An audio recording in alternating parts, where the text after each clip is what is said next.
eux, pas forcément que ce soit eux qui vont changer, mais le regard des autres va changer, de leur adversaire, des journalistes, et forcément, ce qu'ils feront en bien sera certainement très bien, s'ils font quelque chose en mal, ça sera très mal. Il y a une vie après la sélection, c'est pas une finalité, c'est un premier pas. Après à eux, je suis là aussi pour les aider, l'accompagner, voir leur évolution dans leur club, mais ça a toujours été le cas. Je suis pas là pour faire des surprises, mais ça a toujours une part importante dans mon esprit de régénérer le groupe. Après, le dosage, il est indispensable dans un groupe d'avoir un noyau dur, avec des leaders qui ont de l'expérience, mais ça n'empêche pas de la fraîcheur. Et l'exemple, c'est entre 2016 et 2018, où en 2018, il y en avait 13 qui n'avaient fait aucune grande compétition. Ça ne nous a pas empêché d'atteindre ce titre de champion du monde, avec des joueurs cadres.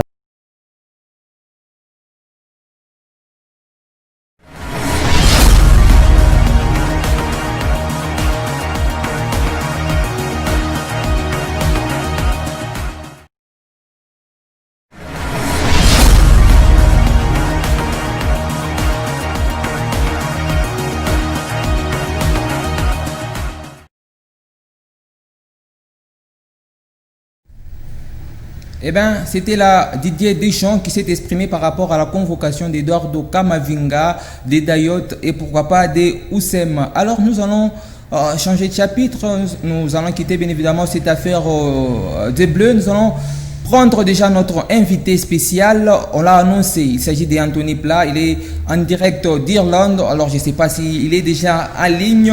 Nous allons les prendre avec... voilà, Anthony, tu es avec nous. Bonjour et surtout bienvenue dans cette émission. On va parler on va commencer déjà avec le tout premier dossier. Il s'agit du dossier de Lionel Messi qui fait couler beaucoup d'encre et de salive. Lionel Messi, toi tu es quand même la mieux placée. Dites-nous comment évolue déjà ces dossiers et si c'est bien évidemment sa décision peut tenir, quelle sera sa destination? Non, c'est un sujet extrêmement délicat, comme vous pouvez vous en douter. Beaucoup de choses ont été dites qui sont pas forcément justes. Moi, je tiens à vous préciser quand même que j'ai d'excellentes relations avec la Liga, avec beaucoup de clubs. J'ai d'ailleurs un ancien président de club de Liga qui est un ami. C'est un Congolais, Maheta Molango. Vous avez certainement vu ce qu'il a pu réaliser du côté du RCD Mallorca. Non, concernant Lionel Messi, il y avait quelques rumeurs qui étaient difficiles à vérifier, tout simplement, comme quoi il avait envie de partir, mais aucun joueur, aucun membre de l'encadrement, de l'entourage, des employés n'était vraiment en mesure de confirmer cette information. Et donc lundi soir, avec un fax de ses avocats, Lionel Messi a demandé à activer la fameuse clause donc qui pourrait lui permettre de quitter le FC Barcelone comme agent libre, c'est-à-dire gratuitement. Sauf que cette clause dit tout simplement que c'est 10 jours après le 30 mai, c'est-à-dire la finale de la Ligue des Champions initialement programmée. Les avocats de Lionel Messi, eux, pensent que comme la saison a été interrompue et que la finale de la Ligue des Champions a été repoussée au 23 août, eh bien ces 10 jours sont encore valides. Ensuite, après avoir repoussé la compétition, c'est un petit peu compliqué dans le sens où sur le contrat, il est écrit noir sur blanc 10 jours après le 30 mai 2020 et ça ne prend pas en compte la pandémie ou le coronavirus. Donc pour le moment, Lionel Messi, il peut dire ce qu'il veut, même s'il a envie de partir, contractuellement et légalement, il appartient au FC Barcelone et tant qu'un juge ne tranche pas sur cette clause, on ne peut pas envisager de transfert. Donc depuis, les choses ont beaucoup évolué. J'ai pu confirmer cette semaine qu'il y a plusieurs jours, Pep Guardiola et Lionel Messi ont eu un long entretien téléphonique et il serait pour une réunion entre les deux hommes. Donc là, ça spécule énormément. Ça parle de Manchester City, notamment pour Lionel Messi. La nuit dernière, je suis allé récolter des informations jusqu'à très tard. Ça se voit peut-être, mais je dors pas beaucoup. Sachez que Lionel Messi a demandé un rendez-vous avec les dirigeants et le board du FC Barcelone avec ses avocats pour pouvoir peut-être essayer de structurer un accord pour un départ éventuel cet été. Moi, je crois personnellement que Messi et le club ont intérêt à éviter une bataille juridique vis-à-vis de cette clause parce que le contrat de Messi s'arrête dans 1 an et il pourrait le laisser se terminer et partir librement. Bon, librement, d'accord, on va pas verser d'argent au FC Barcelone, mais il y a quand même un gros salaire à prendre en compte. C'est un budget. Je vous rappelle que les clubs de football sont des entreprises et le salaire de Messi, chaque année, c'est un très très gros budget à prendre en compte. La nuit dernière, j'ai réussi à vérifier quelques informations du côté de Manchester City qui travaille sur la structure d'un accord, d'une offre possible. Et ils m'ont confirmé qu'ils ne voulaient absolument pas inclure deux joueurs en sens inverse dans un accord qui concernerait Lionel Messi. Bon, on attendra de voir quel est ce rendez-vous entre l'Argentin, quelle en sera l'issue entre l'Argentin et ses dirigeants. Moi, je crois que Lionel Messi, bon, le mérite après 20 années de bons et loyaux services au FC Barcelone. On a pu voir que c'était assez catastrophique, que les choses ne vont pas déjà depuis 2 ans sur le terrain, mais ça reflète un mal vraiment profond depuis plusieurs années. On a beaucoup craché sur Eric Abidal, ce que je trouve assez triste, dans le sens où avant lui, il y avait Andoni Zubizarreta, et est-ce que Zubizarreta a fait mieux? Moi, je pense que l'opinion publique et beaucoup de médias oublient très rapidement. Au début, cette demande de départ, et c'est peut-être toujours le cas, ça peut être une manœuvre du clan Messi, parce qu'il est très entouré, pour avoir une influence sur les prochaines élections du FC Barcelone qui se tiennent en mars prochain. On pouvait voir cela comme une manœuvre politique pour forcer Bartomeu à démissionner. Finalement, Lionel Messi semble vouloir quitter le FC Barcelone. Il a encore quelques années où il peut exceller, briller au plus haut niveau. Je rappelle qu'il est en fin de carrière. On a vu que pour Cristiano Ronaldo, s'adapter dans un nouveau championnat, un nouveau club, c'est pas forcément facile. Pour lui, le défi, ce serait la Première Ligue, un football vraiment différent, beaucoup plus physique. Bon, il a le talent, bien sûr, il a toutes les qualités pour y arriver, mais avant de parler d'un transfert, il faudra déjà qu'il y ait une offre. L'Inter serait aussi sur le coup et préparer une offre. On a beaucoup parlé, bien entendu, du Paris Saint-Germain. J'aimais personnellement quelques réserves vis-à-vis du PSG, et ça vient du fair play financier. J'ai contacté des avocats qui travaillent dans la finance du sport et ce genre de choses, et même eux, ils voient très mal comment un accord, une offre pourrait être structurée qui permettrait de faire venir Lionel Messi. C'est assez compliqué au vu du salaire énorme que touche l'Argentin. Encore une fois, c'est un budget à prendre en compte pour tous les clubs. Donc a priori, Manchester City en pole position. Bon, vous savez quand même, je tiens à préciser que ce qui a peut-être déclenché un petit peu tout ça, c'est le fameux meeting entre Lionel Messi et Ronald Koeman. C'était vendredi dernier, donc il y a plus d'une semaine, et dans les yeux de Lionel Messi, ça s'est plutôt mal passé parce que Koeman lui a dit tout simplement qu'il ne comptait pas sur Luis Suarez ou Arturo Vidal pour la saison prochaine. On sait que Luis Suarez est un grand ami de Lionel Messi, qui est aussi ami avec Sergio Agüero du côté de Manchester City. On peut spéculer un petit peu partout, mais concernant donc Luis Suarez, il est en train de négocier une indemnité de départ du FC Barcelone, puisqu'on lui a dit tout simplement qu'il était libre de quitter le club cet été. Et la nuit dernière, autre info que je suis allé chercher, c'est la Juventus de Turin qui serait très intéressée pour signer Luis Suarez. Donc pour le moment, il va rien se passer tant que les indemnités de départ, ce qu'on appelle un package en anglais, ne sera pas négocié entre Luis Suarez et la direction du FC Barcelone. Mais attention, on pourrait voir Cristiano Ronaldo évoluer avec Luis Suarez la saison prochaine. Ce serait quand même quelque chose quand on connaît la rivalité qui existe entre Lionel Messi et Cristiano Ronaldo. Donc voici pour les quelques informations. Encore une fois, je tiens à vous dire qu'on est loin, très loin d'un transfert de Lionel Messi. Il va s'asseoir autour d'une table avec ses dirigeants. Ils vont essayer de négocier, de discuter. Je pense pas que le FC Barcelone ait envie de voir Lionel Messi partir. On parle pas seulement d'un grand talent sportif, l'un des meilleurs joueurs du monde. Il a donné 20 ans au FC Barcelone, beaucoup de trophées. La carrière qu'il a pu fournir, elle est exceptionnelle.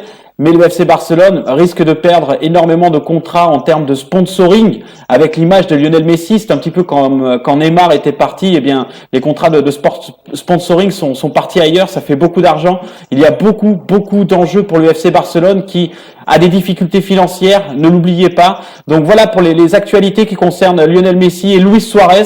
Ça bouge tous les jours, heure après heure au FC Barcelone, et on essaiera de vous tenir informés autant qu'on le peut. Mais c'est un dossier extrêmement délicat, et quoi qu'il en soit, pour le moment, Lionel Messi ne peut pas quitter le FC Barcelone cet été tant que cette fameuse clause n'est pas résolue et n'est pas tranchée par un juge. Le FC Barcelone doit tenter d'éviter d'aller au tribunal, et donc il doit s'asseoir à la table avec Lionel Messi, essayer de négocier. Nous verrons bien sûr quelle sera l'issue de ce rendez-vous entre les deux parties.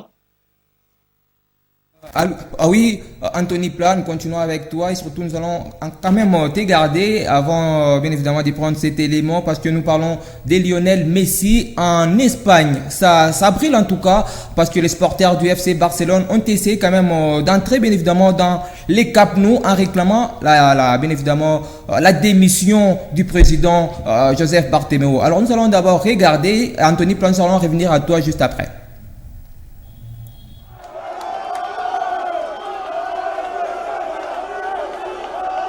Barcelone est sous tension depuis que Lionel Messi a communiqué son envie de quitter Barcelone cet été. Des supporters ont essayé de pénétrer dans les Camp Nou pour protester contre la direction du club catalan. Environ 100 personnes ont pénétré dans l'enceinte barcelonaise. Ils ont profité de la sortie d'un véhicule pour forcer les barrages de l'équipe de sécurité.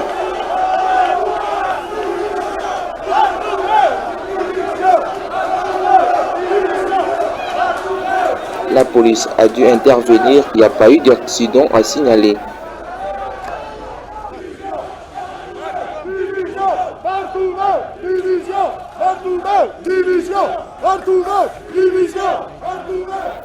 Les supporters du FC Barcelone ont notamment scandé message à la rencontre de Joseph Maria Bartomeu, le président du FC Barcelone, réclamant sa démission.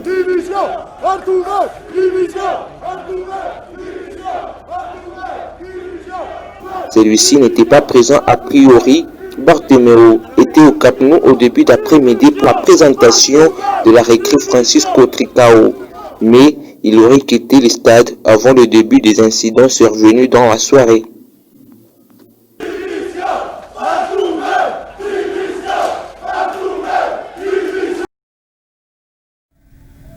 Et voilà, vous venez de voir Madame, Monsieur. Alors, Anthony Pla, nous allons revenir bien évidemment à toi. Je sais, voilà, tu es toujours en ligne parce que tu es en Europe. Tu peux nous parler un peu des internationaux congolais qui évoluent là-bas. Comment tu analyses, n'est-ce pas, leur performance? Ah, c'est un sujet qui est assez vague et on pourrait vraiment s'étendre vis-à-vis des internationaux congolais. Moi, personnellement, sur la saison 2019-2020, j'avais envie d'en relever 3. Le premier, c'est Chancel Mbemba, que j'ai beaucoup suivi, notamment du côté de Newcastle United. Il avait de gros problèmes avec Benitez.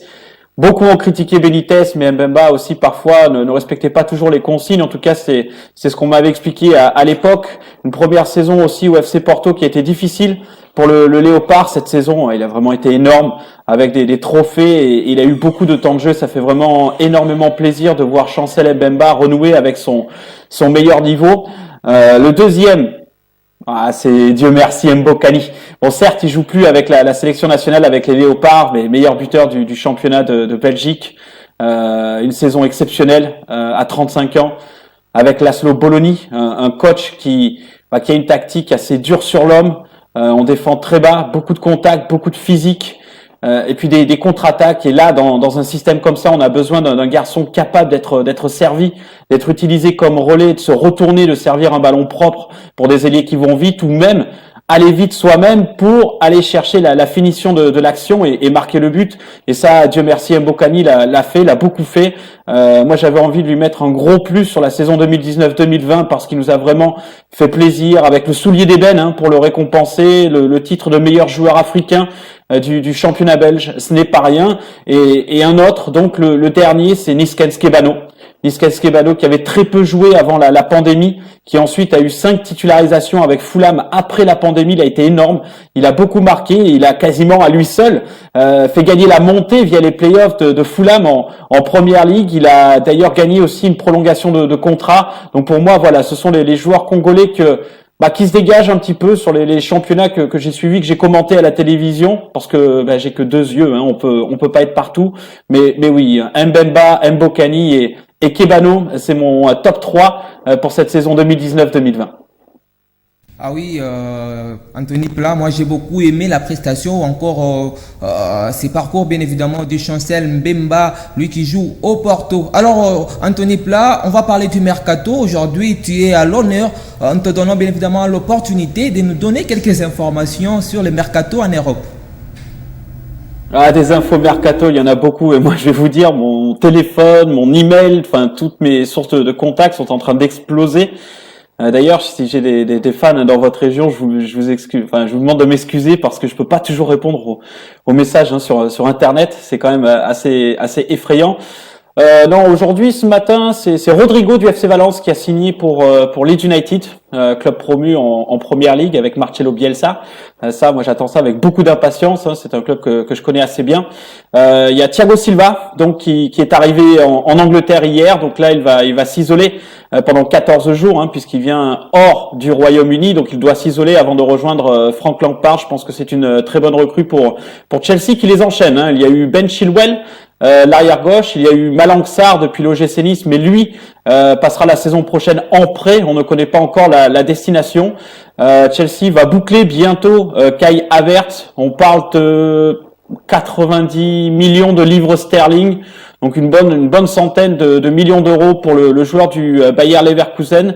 Donc ça va se boucler bientôt côté Blues. Côté Arsenal, on a Aubameyang qui devrait officiellement prolonger son contrat avec les Gunners prochainement, à moins que quelque chose entre-temps se produise. C'est quelque chose que je suis depuis 10 jours et il n'y a pas vraiment de mouvement de ce côté-là. C'est le cas d'ailleurs, hein, depuis plusieurs mois. Je pense que le Gabonais reste aussi un petit peu sur ses positions et il a raison. Dans d'autres infos mercato, il y a le Milan AC qui a déposé quelques offres pour Serge Aurier, des offres qui ont été rejetées par Tottenham. Tottenham qui n'est pas contre une vente de l'éléphant de Côte d'Ivoire. Le Bayer Leverkusen est intéressé, mais si Serge Aurier quitte Tottenham, ce sera pour le bon prix. C'est ce que m'ont dit les Spurs, d'autant plus qu'ils sont proches de signer Matt Doherty des Wolverhampton Wanderers. Donc là, il y a un petit effet domino.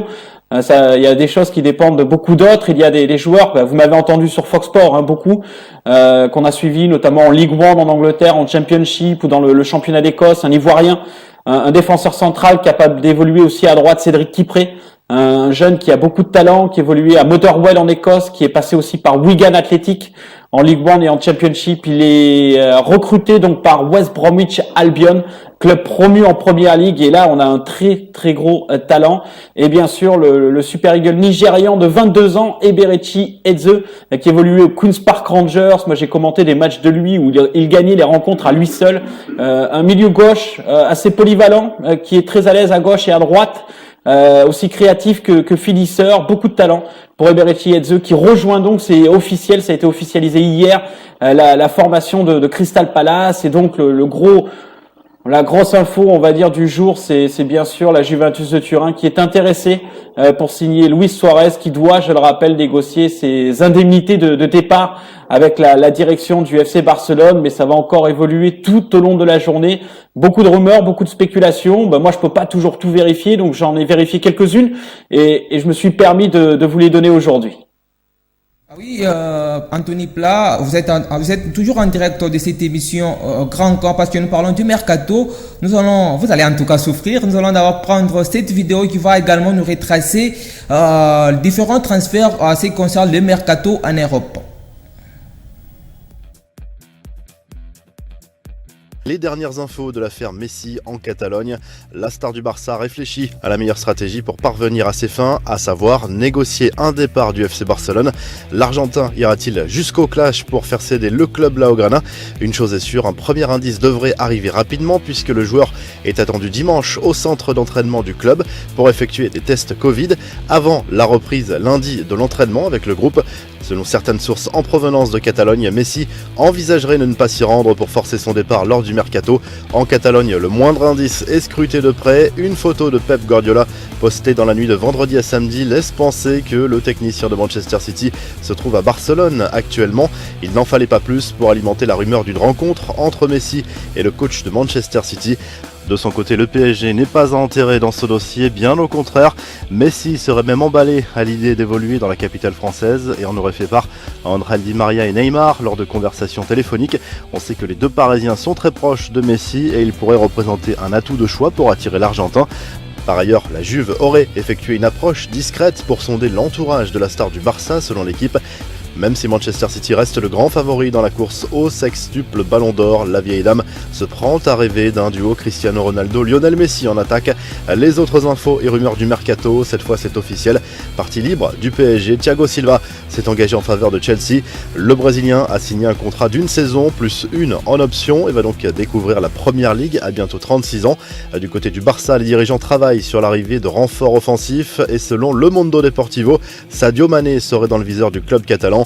Bonne nouvelle pour les Blaugrana, le buteur des Reds ne ferme pas la porte à un transfert. Il estimerait ne pas être considéré à sa juste valeur du côté de Liverpool. Après avoir posté un message plutôt rassurant sur les réseaux sociaux cette semaine, Memphis Depay s'est de nouveau exprimé au sujet de son avenir suite à son triplé contre Dijon vendredi soir en Ligue 1. Cette fois, l'attaquant lyonnais est resté plutôt évasif sur son avenir à l'OL et ne semble pas insensible à l'intérêt du FC Barcelone. Du côté de l'Inter Milan, Antonio Conte ne lâche pas la piste menant à N'Golo Kanté. Le coach italien veut absolument recruter le champion du monde cet été.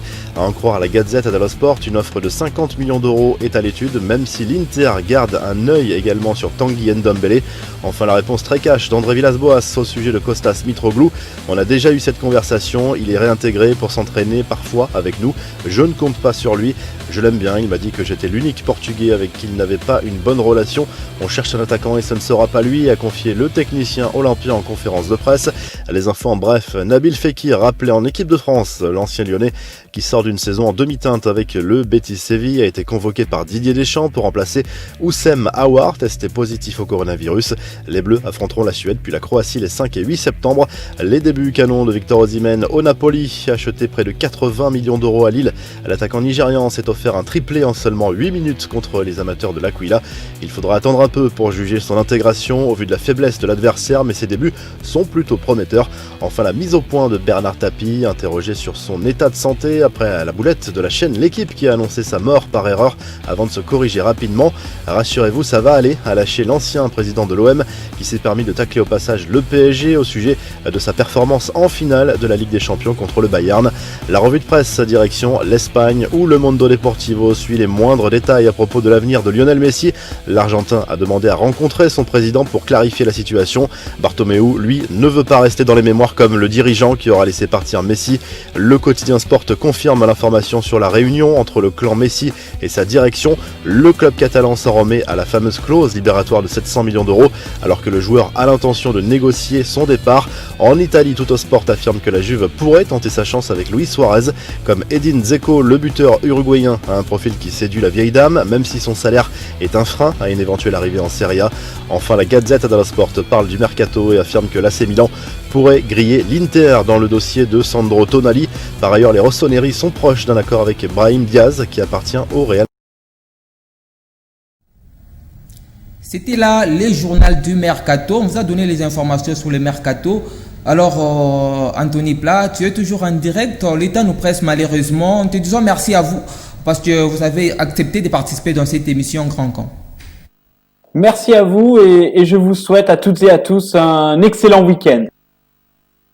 Pour Anthony Plat depuis Irlande, c'était pour moi un plaisir de participer, encore de partager avec vous ces plateaux des grands camps. Alors rapidement, avant de clore avec cette émission, nous allons prendre les bonus avant de prendre la star du soir.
C'était les bonus. On vous a présenté bien évidemment les top 15 des maillots des différentes équipes pour la saison 2020-2021. Alors madame, messieurs, nous allons prendre la toute dernière rubrique de cette émission. Vous l'avez voté, ça concernait bien évidemment la grande affiche. On avait eu après à vous donner bien évidemment Lionel Messi, Cristiano Ronaldo, Kylian Mbappé, il y a aussi Neymar. Alors madame, monsieur, on a considéré bien évidemment vos SMS parce que vous étiez nombreux à nous écrire.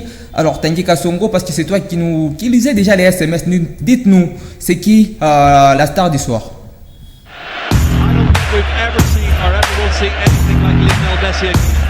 Bonjour à tous, bienvenue sur notre chaîne pour ce premier épisode de Qui est ? Aujourd'hui, nous allons découvrir l'histoire de Messi, par Messi. Avant la fin de la vidéo, vous découvrirez un nouveau Messi, plus compétitif que vous le pensiez. Lionel Messi est né le 24 juin 1987 à Rosario, en Argentine. Il est aujourd'hui l'un des plus grands joueurs de l'histoire. Il a gagné 5 ballons d'or, 4 Ligues des Champions, 9 Ligas, ainsi que de nombreux autres trophées collectifs et individuels.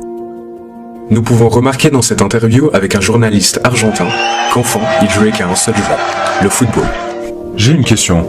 Est-ce vrai que quand tu étais enfant, tu shootais dans la balle tout du long de la journée ? Oui, depuis petit.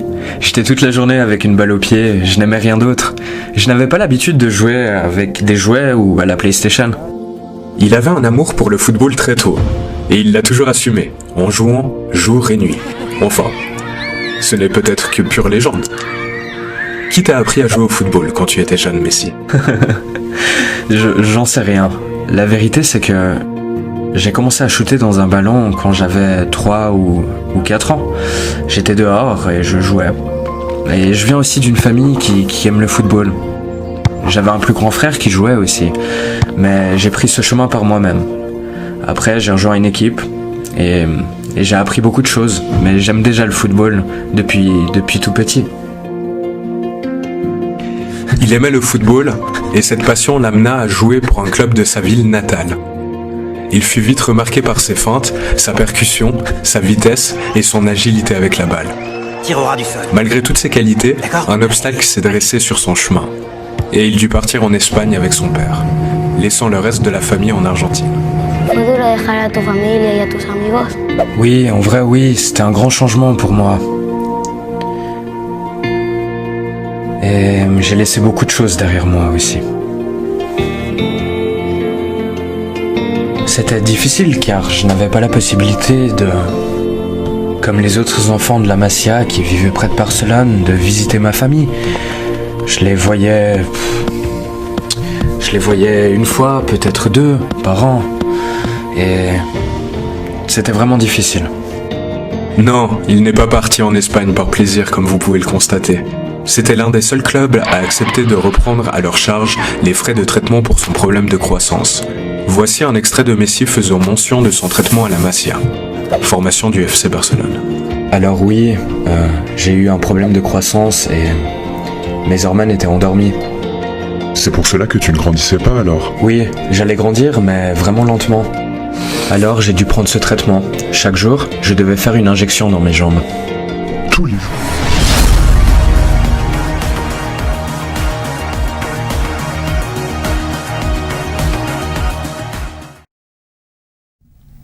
Vous l'avez voté, c'était Lionel Messi, la star du soir de ce dimanche. Alors, madame, monsieur, c'est déjà la fin de cette émission. Vous avez été nombreux à nous suivre.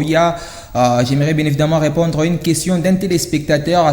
Il voulait bien évidemment savoir si le président du FC Barcelone a déjà démissionné. Non, jusque-là, le président du FC Barcelone, Joseph Bartomeu, est encore à la tête de cette équipe. Alors, madame, monsieur, c'était votre émission Grand Camp qui a reçu Anthony Plat en direct d'Irlande. Nous fixons rendez-vous les mercredis en rediffusion et les samedis pour un nouveau numéro et surtout avec un nouveau invité. Surtout, madame, monsieur, sachez que avec un invité, on s'en approprie pas. Alors nous fixons rendez-vous très prochainement. D'ici là, portez-vous très bien.